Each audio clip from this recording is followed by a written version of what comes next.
ঘণ্টাখানিক সঙ্গে সমান অনুষ্ঠানে এসে রাজনৈতিক বিশ্লেষক বিশ্বনাথ চক্রবর্তী তিনি ঠিক কি বললেন দেখুন। উপমহাদেশে পরপর 3 বার 3টে দেশে ঘটল। আমার পরবর্তী বক্তা বিশ্বনাথ চক্রবর্তী। বিশ্বনাথ দা, স্বৈরাচারী শাসকের ধর্মই এই, ঘটনা দেখেও শিক্ষা নেয় না, মানবেন? স্বৈরাচারী শাসকের হাত থেকে যখন ক্ষমতাটা চলে যায় সেটা আর্মি বা সাধারণ পুলিশরা বুঝতে পারেন। ফলে আজকে লক্ষ্য করেছেন কোনো মন্ত্রীকে বাঁচানোর জন্য নেপালে পুলিশ প্রশাসন সেইভাবে আর গা দেয়নি। মানে স্বৈরাচারী শাসকের থেকে ক্ষমতা সাধারণ মানুষের হাতে যেহেতু চলে এসছে, ফলে পুলিশ নীরব, মানে পুরনো মন্ত্রীদের বাঁচানোর উদ্যোগ নেই। এবং আর্মিও দেখবেন কুলিং পিরিয়ড দিচ্ছে যে বিক্ষোভটা যাতে প্রশমিত হয়। সুমনদা, আমি বলছি যে মানুষ শাসককে নির্বাচিত করে, নেতা মন্ত্রীদের নির্বাচিত করে, আর সেই নেতা মন্ত্রীরা সরকারের সমস্ত সুযোগ সুবিধে ভোগ করে, লাল বাতিতে চড়ে, তারা নিজেদেরকে মানে এমন একটা জায়গায় নিয়ে যায় যে তারা প্রভু, আর সাধারণ নাগরিকরা যারা ভোট দিয়ে জেতালো তারা হলো ভিত্ত। ফলে ভিত্তর উপর তারা নানা রকম অত্যাচার করে এবং সাধারণ মানুষ কাজ পায় না, প্রশ্ন করলে উত্তর শাসক দেয় না, শিক্ষার ব্যবস্থা করে না, বাধ্য হয়ে তারা পরিযায়ী মানুষ হয়ে বিভিন্ন দেশ ঘুরে বেড়ায়।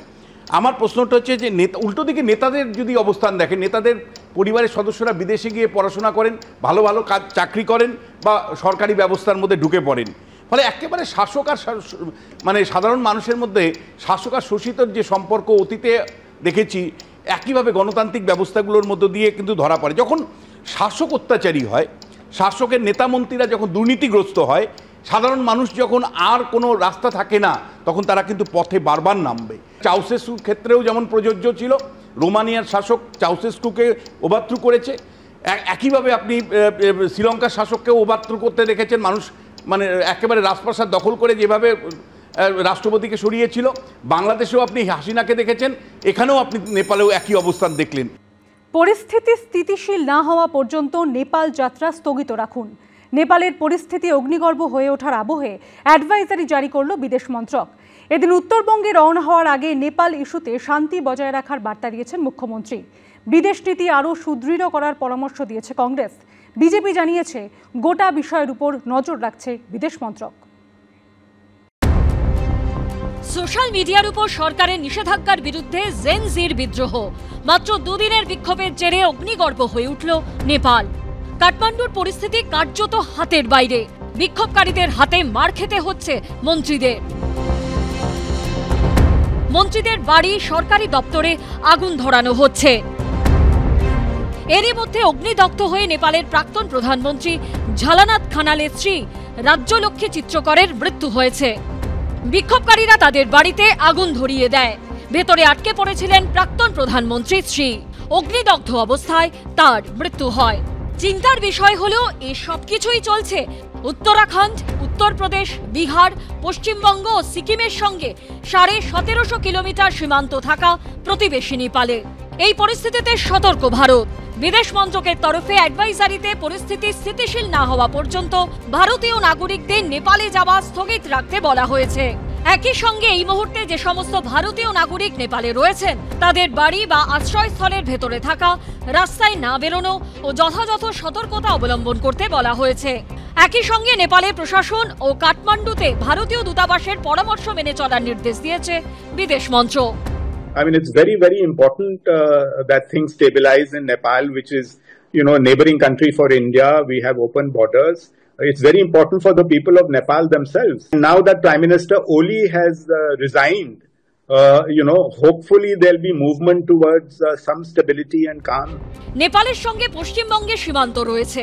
এই পরিস্থিতিতে শান্তি বজায় রাখার আবেদন করেছেন মুখ্যমন্ত্রী। Is the government of India they can utter something? I am not. আমার রিকোয়েস্ট থাকবে শিলিগুড়ি, কালিম্পং, আমাদের বিস্তীর্ণ অঞ্চল বর্ডার আছে, সবাইকে পিস মেনটেন করতে এবং যাতে কেউ কোনো প্রবলেমে জড়িয়ে না পড়ে, যেহেতু এটা আমাদের ব্যাপার নয়, কিন্তু নেপালকেও আমরা ভালোবাসি। সুতরাং তারা তাদেরটা ঠিক করুক, আমাদের তো এ ব্যাপারে ইন্টারফেয়ার করা উচিত নয়। কিন্তু আমরা মনে করি প্রতিবেশী ভালো থাকলে, পাড়াপড়শি ভালো থাকলে আমরা সবাই ভালো থাকি। যে কোনো দেশই শান্তিতে থাক, সুখে থাক, তাদের আর্থসামাজিক উত্তরণ হোক, সেখানকার মানুষ আরও বেশি প্রাচুর্যের সন্ধান পাক, এটা আমরা চাই।